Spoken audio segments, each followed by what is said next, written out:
UP में mafia थाने में गले में तख्तियां डालकर पहुंच रहे हैं। योगी राज में केवल 72 घंटे में भाईजान अवैध कब्जा छोड़कर फरार हो रहे हैं। 72 घंटे तक योगी की पुलिस ऑपरेशन क्लीन स्वीप पर काम कर रही है। जो अवैध है उसे साफ कर रही है।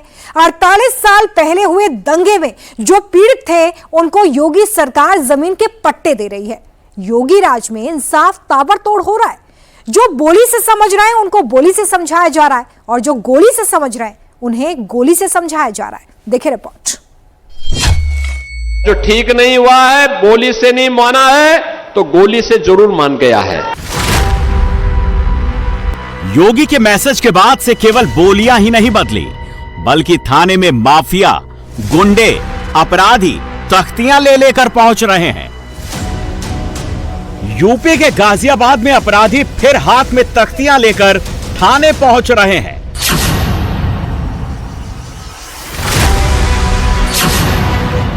थाने में अपराधी कसम खा रहे हैं। तख्तियों पर साफ साफ लिखा है, हम कसम खाते हैं भविष्य में कभी अपराध नहीं करेंगे।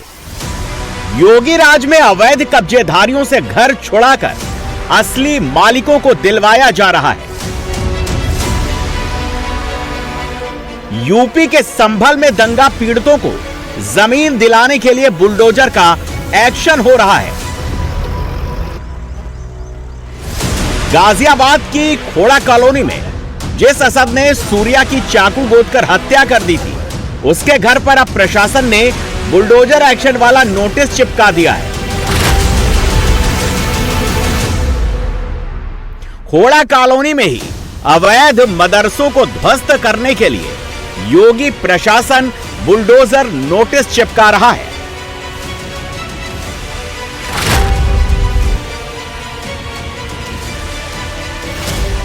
यूपी के योगी राज में जो अपराध करेगा उसे ऐसे ही थाने में तख्ती पकड़कर खड़ा रहना होगा। यूपी में अब जो कानून हाथ में लेता है उसे योगी की पुलिस थाने में बुलाकर ऐसे ही ट्रीटमेंट देती है। यूपी में अब जो खुद को दबंग समझता है, गुंडा मानता है, उसकी गर्मी थाने में बुलाकर ऐसे ही निकाल दी जाती है। पिछली सरकारें देखो क्या करती थी, कट्टा और बम बनाती थी निर्दोष लोगों को लूटने के लिए, व्यापारियों को लूटने के लिए, बेटियों की सुरक्षा में सेंध लगाती थी। हमने इन सौदों को तो ठीक किया है और जो ठीक नहीं हुआ है, बोली से नहीं माना है तो गोली से जरूर मान गया है। यह गाजियाबाद का साहिबाबाद थाना है, जहां तकरीबन 150 आपराधिक प्रवृत्ति के अपराधियों को थाने में परेड करा दी गई। थाने में पुलिस के अधिकारी खड़े हैं और थाने में हाथ में तख्तियां पकड़े अपराधी भी खड़े हैं और सभी को पुलिस समझाइश दे रही है। आगे अगर कोई भी अपराध किया या फिर किसी अपराध में संलिप्त पाए गए या सहयोग किया तो फिर एक्शन बहुत तगड़ा किया जाएगा। ये केसेस लगे हुए मुकदमों के चक्कर में बुलाते रहते हैं हिदायत देने के लिए ताकि आगे से कोई काम ना करो। आज यही दी गई है कि अगर आगे से भविष्य में तुम्हारे साथ कोई दिक्कत होती है तो हमसे शिकायत करो, कानून अपने हाथ में मत लो और आगे से कोई भी ऐसा गलत काम मत करो। एक्शन गाजियाबाद की खोड़ा कॉलोनी में भी बहुत तगड़ा हो रहा है। भयंकर पुलिस बल का इंतजाम किया गया है।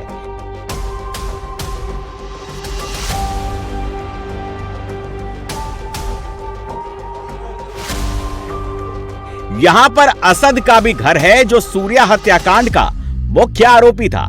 उसका तो एनकाउंटर कर दिया गया। कल उसके घर पर भी बुलडोजर एक्शन के लिए नोटिस चिपका दिया गया था। लेकिन आज खोड़ा कॉलोनी में प्रशासन बुलडोजर एक्शन का नया नोटिस चिपका रहा है। राजस्व विभाग के सभी अधिकारी मौजूद हैं और खोड़ा में जो भी अवैध है उसके खिलाफ ऑपरेशन क्लीन स्वीप का एक्शन हो रहा है। योगी की पुलिस लाउड स्पीकर लेकर अनाउंसमेंट करवा रही है। ये देखिए अनाउंसमेंट हो रही है। लोक मदरसा चौकी खोड़ा गैर मान्यता प्राप्त ऑब्लिक अवैध है, संचालित है तथा मदरसा अदो हस्ताक्षरी के कार्यालय में पंजीकृत नहीं है। ना ही मदरसा संचालित किए जाने की कोई स्वीकृति प्राप्त है। के अतिरिक्त मदरसा सोसाइटी द्वारा कोई जीवित पंजीकरण प्रमाण पत्र भी उपलब्ध नहीं कराया गया है। उक्त के अतिरिक्त मदरसा परिसर में अग्निशमन विभाग एवं विद्युत सुरक्षा विभाग की अनापत्ति भी अप्राप्त है, जिसके क्रम में संबंधित परिसर में किसी प्रकार की दुर्घटना होने से इनकार नहीं किया जा सकता है। खोड़ा के अंदर एक मदरसे को सील करने की कार्रवाई इस वक्त की जा रही है। ये आप तस्वीरें देख लीजिए। ये लोकप्रिय विहार है खोड़ा इलाके के अंदर, मदरसा रहमानिया अरेबिया कासिम उल उलूम। इस मदरसे को काफी पहले पूर्व में एक नोटिस दिया गया था इसके अवैध निर्माण को लेकर, जिसके बाद प्रशासन की टीम ने इनको नोटिस दिया था, लेकिन उसके बावजूद इन लोगों की तरफ से, मदरसे की तरफ से कोई जवाब जो है वो प्रशासन को नहीं दिया गया। जिसके बाद प्रशासन आज पहुंचा है। जो ऑपरेशन क्लीन स्वीप चलाया जा रहा है उसके अंदर न केवल अपराधियों के घरों के बाहर भी नोटिस लगाए जा रहे हैं, बल्कि जिन लोगों को पहले से नोटिस दिए गए थे वहां पर, इधर से मैं आपको तस्वीरें दिखा दूं। ये अगर मैं आपको दिखाऊं तो यहां पर फिलहाल सीलिंग की कार्रवाई चल रही है। ये जो मदरसा है, मदरसा रहमानिया अराबिया कासिम उल उलूम, इसको फिलहाल सील किया जा रहा है। राजस्व विभाग की टीम जो है इस वक्त मौके पर आई हुई है, जो कि यहां पर एक नोटिस भी चस्पा करेगी और एक अनाउंसमेंट जो है वो भी यहां पर लगातार किया जा रहा है कि इस मदरसे को सील किया जा रहा है। बाकायदा सीलिंग के साथ एक नोटिस लगाया जा रहा है कि अगर किसी ने इस सीलिंग को खोलने की कोशिश की तो उसके ऊपर कानूनी कार्रवाई की जाएगी। कोर्ट ने यह आदेश दिया है कि इस मदरसे को सील किया जाए, लिहाजा इस सीलिंग को कोई नहीं खोल सकता। और अभी पहले यहां पर सील किया गया ताला लगाकर, और अब एक नोटिस जो है वो भी इस मदरसे पर चस्पा किया जा रहा है। साफ तौर पर एक मैसेज है कि अवैध निर्माण उत्तर प्रदेश के अंदर बर्दाश्त नहीं किया जाएगा। गाजियाबाद की खोड़ा कॉलोनी में ये मदरसा अवैध था। इसमें छोटे छोटे बच्चे पढ़ते थे जिनका भविष्य खतरे में था। और इस इलाके में ये अकेला मदरसा ऐसा नहीं था जो अवैध है, बल्कि ऐसे 3 मदरसे हैं जिनको चिन्हित किया गया। सभी पर बुलडोजर एक्शन वाला नोटिस चिपका दिया गया है। अब 7 दिन की मियाद मिली है सभी को। 7 दिन के अंदर अगर जवाब संतोषजनक नहीं मिलता है तो फिर एक्शन तय माना जा रहा है।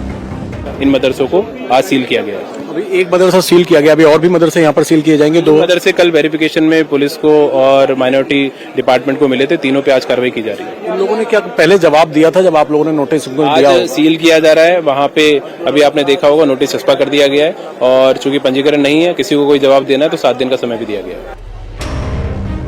जिस मदरसे को सील किया गया, सीलिंग के बाद उसको लेकर अफवाह फैला दी गई, लेकिन पुलिस ने तुरंत एक्शन लिया और स्थिति संभाल ली। खोड़ा इलाके में जिस मदरसे को आज सील किया गया था, ये मदरसा है मदरसा रहमानिया अरेबिया कासिम उल उलूम। जो ये मदरसा है इसको सील किया गया प्रशासन ने, क्योंकि इसका पंजीकरण नहीं था और पंजीकरण ना होने की वजह से इसको सील किया गया। उसके बाद कुछ लोगों ने इस तरह की बातें यहाँ पर कही कि कुछ बच्चे इसमें फंसे हुए हैं, और जो मदरसे के लोग थे बच्चों को भी बाहर निकाल दिया गया। पुलिस की टीम भी लोगों से यही गुजारिश कर रही है कि किसी तरीके से यहाँ पर भीड़ ना लगाएं, कोई अफवाह ना फैलाएं, मदरसे के अंदर कोई बच्चा मौजूद नहीं है। और फिलहाल दोबारा से जो भीड़ इकट्ठी हुई थी उनको फिलहाल यहाँ से हटा दिया गया है। गाजियाबाद में अभी 3 दिनों तक यह ऑपरेशन क्लीन स्वीप की ड्राइव चलती रहेगी लगातार, जिसका मकसद साफ है कि यूपी में अपराधियों का रहना नामुमकिन है। जिसने भी अपराध करने की सोची, उसे अंजाम दिया तो फिर उसका फुल प्रूफ इलाज कर दिया जाएगा। हमने देखा कि अपराधी जो हैं वो थाने में आकर खुद तख्ती पहनकर आ रहे हैं। ये डर जो है यूपी पुलिस का अपराधियों में जो आ रहा है, क्या बोलना चाहेंगे? किस तरह की कार्रवाई चल रही है और अभी आप खोड़ा इलाके में हैं, क्या क्या एक्शन होना बाकी है? अपराधियों से यही कहना चाहूंगा मैं कि अगर वो खुद चलकर आकर ये हमको आश्वस्त करेंगे कि अपराध नहीं करने की कोई आश्वासन देते तो हम उसको कंसिडर करेंगे, और कंसिडर करने के साथ साथ हम नजर हमेशा रखेंगे। ऐसा नहीं है कि वो लोग अपना बोल दिया तो हम मान लिए, और अगर कोई ऐसे सोचता है तो ये अच्छी बात है, हम कंसिडर करेंगे, और फिर से अगर कोई अपराध करते हुए पाए जाएंगे उनके खिलाफ कठोर कार्रवाई करेंगे। योगी आदित्यनाथ ने कुशीनगर से ये साफ कर दिया, लाउड और क्लियर बोल दिया कि यूपी में अब न माफिया रह सकते हैं न मच्छर, दोनों का इलाज कर दिया गया है। दोनों को यूपी से साफ कर दिया गया है। माफिया का संकट, हर प्रकार का माफिया, बालू माफिया, खनन माफिया, जंगल पार्टी का आतंक, आज की पीढ़ी जिसकी उम्र 25 वर्ष से कम की है, वह जंगल पार्टी के आतंक के बारे में नहीं जान पाता होगा। अब इंसेफ्लाइटिस की बीमारी वैसे ही समाप्त हो गई है जैसे माफिया यूपी से समाप्त हो गए हैं। हमने माफिया को भी समाप्त किया और मच्छर को भी समाप्त किया। ये मच्छर बीमारी लाता था, माफिया बेरोजगारी लाता था। योगी आदित्यनाथ के लाउड मैसेज के बाद एक्शन गाजियाबाद के विजयनगर में भी हुआ है। गाजियाबाद के डीएम ने बुजुर्ग चंचल को उनका घर वापस दिलवा दिया, वो भी केवल 72 घंटे में। चंचल विधवा हैं, 3 बेटे हैं। 28 गज के मकान पर ताज मोहम्मद ने कब्जा कर लिया था। भाईजान ने चंचल के 1.5 लाख के कर्ज को ब्याज लगाकर 7 लाख बना दिया था। सोचा था कर्ज के बोझ तले दबाकर प्रॉपर्टी डकार जाएंगे, इसीलिए इस मकान को आगे बेच भी दिया था। लेकिन केवल 72 घंटे की जांच के बाद चंचल को योगी राज में उनका हक वापस मिल गया। ताज मोहम्मद एक प्रॉपर्टी डीलर है, उसको मैं मैशर जहां पत्नी इमरान जो आश्रम की निवासी है, मैंने उसके थ्रू उसकी जानकारी, मेरी जानकारी उससे हुई और मैंने 1.5 लाख रुपया लिया था। 1.5 लाख का उसने ब्याज बनाते में उसने अक्टूबर माह तक उस पेमेंट को 5-7 लाख रुपया कर दिया था। और मेरी ठेली पे आके मेरे बच्चों को प्रताड़ित करता था, मेरे पोतों को घर में आके गाली गलौज करता था, जिससे मेरे बच्चे बाहर नहीं खेल पाते थे। और मेरे को धमकी भी दी गई थी कि किसी को तुम बताना मत, नहीं तो लड़के को रेप केस में या उसमें। इसी कारण मैं अपने परिवार में भी, ना पड़ोस में भी, जो भाई मेरे मिलने वाले थे, मैं किसी को भी जानकारी नहीं दे पाई। चंचल की दिमागी हालत का फायदा उठाकर ताज मोहम्मद ने चंचल के साथ नई धोखाधड़ी की प्लानिंग रच डाली थी। मेरे ओरिजिनल पेपर उसी के पास थे। अच्छा, वो 1.5 लाख? हाँ, 1.5 लाख के एवरेज में उसने मेरे से 1.5 लाख के एवरेज में वो लिए थे पेपर।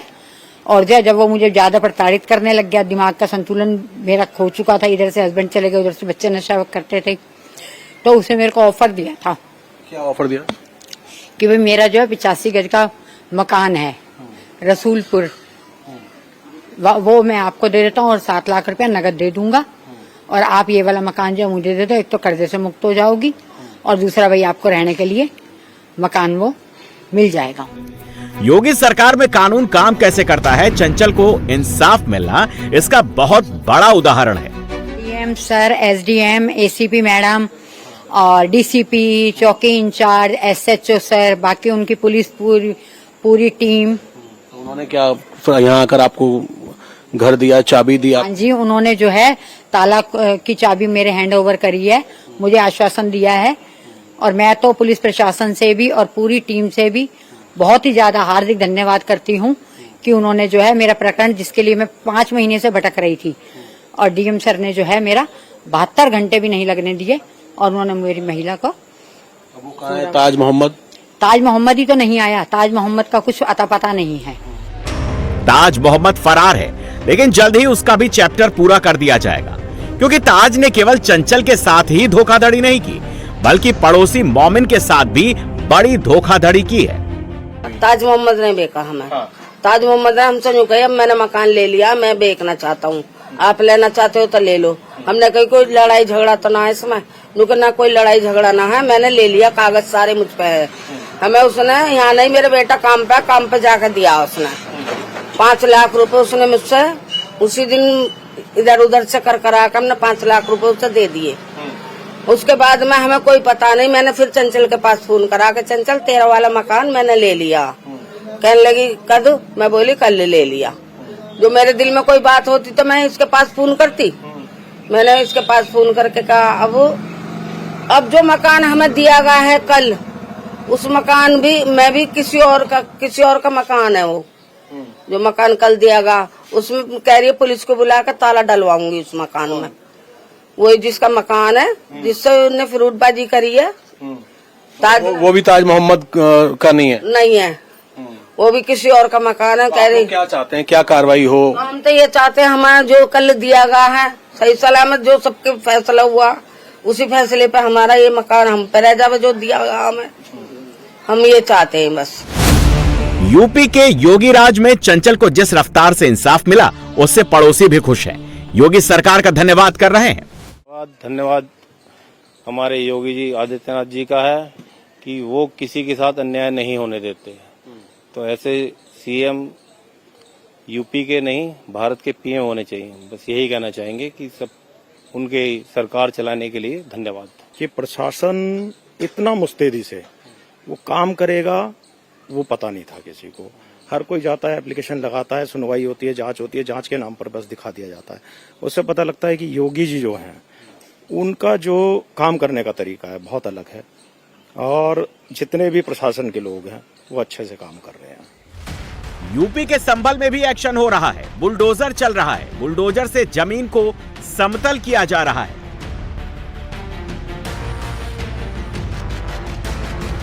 राजस्व विभाग के अधिकारी इंच इंच जमीन की पैमाइश कर रहे हैं। संभल में 48 साल बाद दंगा पीड़ित परिवारों को पुनर्वास का हक मिलने वाला है।